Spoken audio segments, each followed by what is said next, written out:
video. Put it on right? that side. Put it on the other side. Right there. Just Put the like camera me. part on that side. All right. So, okay, we're going to try this again. So, we're on the highway. We've been driving for, I don't know, 5-6 hours or something. We're going to go get a sister of ours. And on the way, just, I don't know, 7 minutes ago, me and Mike were listening to a Plain Truth, something about the DNA strand. And Michael's going to mess with the phone to change where it's at in the video. All of a sudden I look and there's right dead in the middle of the highway, in the slow lane, the right lane of the highway. The lane we're in. On 10 going west. Alright, the same highway. And out of the blue, I realized there's a freaking truck parked in the middle of the highway. I mean, just right here in this lane, he's parked. And he didn't have his trailer lights on. Yeah, these trailer lights are off. And I mean, oh my gosh, you guys. It was like, you know them cars, those like the haulers that haul cars. They might have 6-9 cars on it. You know, the semis that haul cars. Well, they have those ramps so that they can get the cars on the top ramp.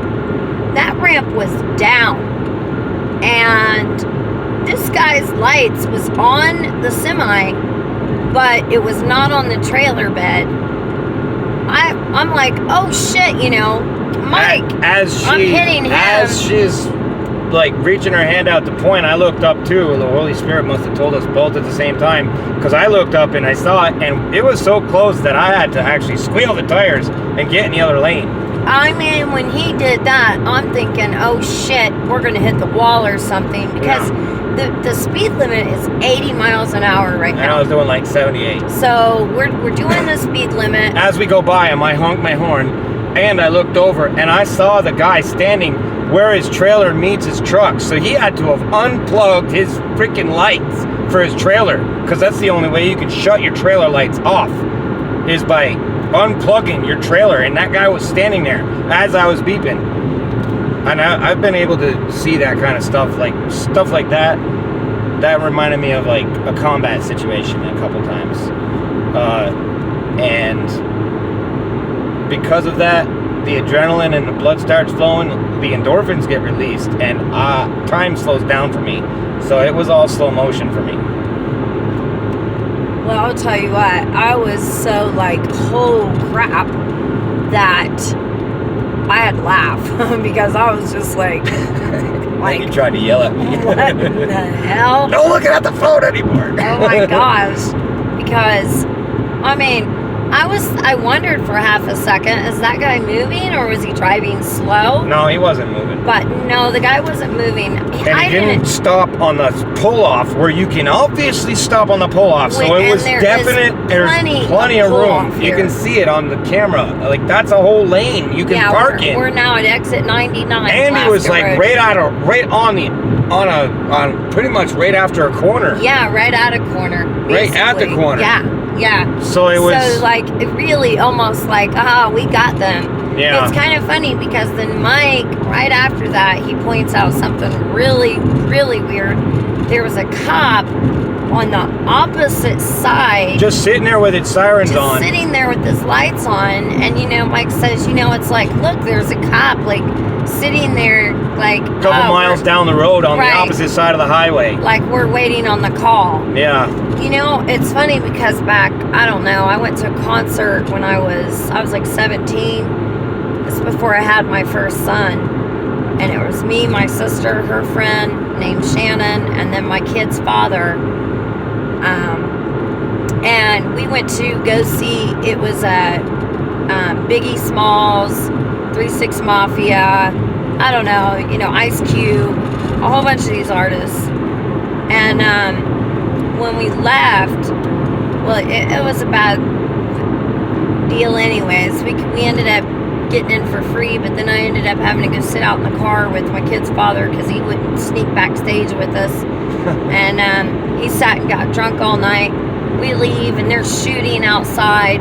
My sister's ducking in the bushes. And then we end up I get around the corner and the cops pull me over. And why she pulls me over, I have no clue.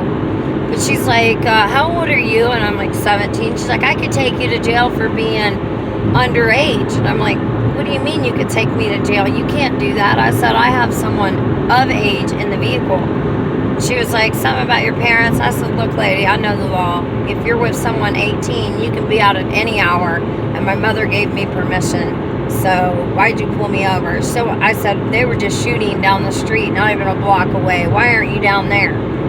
And of course, she ends up letting me go with the so-called warning, whatever the warning was about. But anyways, I get on the highway and it starts raining, and there was winds that were really heavy. If they were in excess of 30-something miles an hour. It might have even been up to 70. I'm really not sure. All I know is that we were in a little Toyota Starlet, and the floorboard of my mother's car was like the freaking Flintstones because it was missing a floorboard, and we had to put a wood board over it, and I was hydroplaning.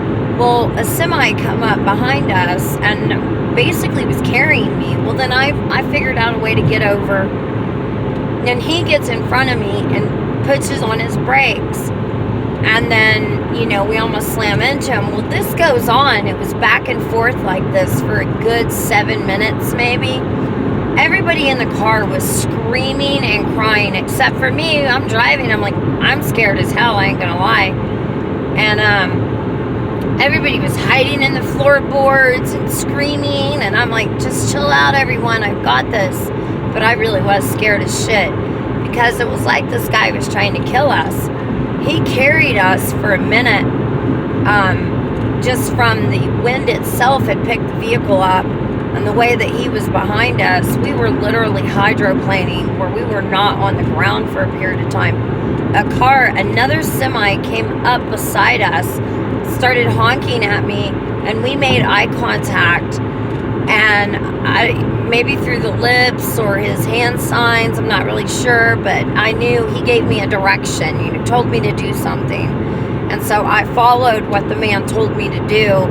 And then before you know it, we're back on the ground, and the other semi, he's in the middle of the highway behind that other semi. And every time the semi tried to get over, he would get over, and so he followed him out straight like that.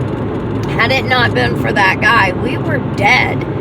And so, it's just really strange that we are here on the highway, I'm going to use him to draft because we have no gas and I don't see any gas Why stations. didn't we get any gas? It wasn't empty. Why didn't we get any gas? Jeez. Was it We'll halfway? get there. No, we'll get there. It was plenty. I don't change it until it turns on. We've got miles, but we'll get more miles if we stay behind him. Don't worry about it. I shouldn't have said anything. There's no exits. There's nothing in these areas, babe. Yeah, and we've got 60 miles. Or almost 80 miles. Oh my gosh. So here we are in the middle of the highway, freaking damn near dying because of these guys. And Michael wants to run out of gas too. Oh, that's me. Yeah, that's me. I want to run out of gas. Sure. Who else is in charge of it? Don't worry. Well, anyways, so yeah, that's pretty wild testimony here, because here we are driving in this semi that has his back down. It's got a freaking ramp on it. Freaking is parked literally right in front of us. We got as close as what we are right now to the semi. Yeah.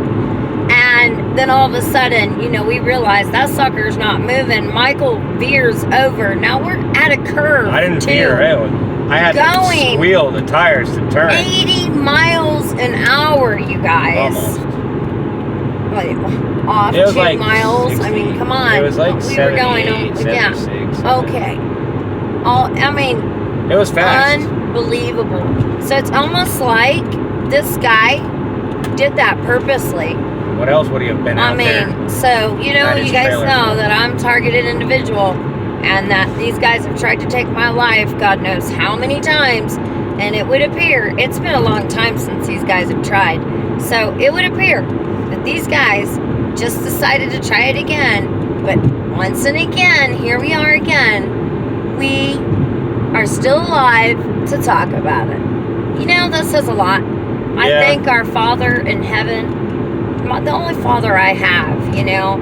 I just thank him and ask him, you know, that he continues to put protection around our vehicle and continues to give us the discernment we need to see these things happening before they happen. But I just want to give him all honor, all glory, and all the praise for keeping us from the situation that could have just taken our lives.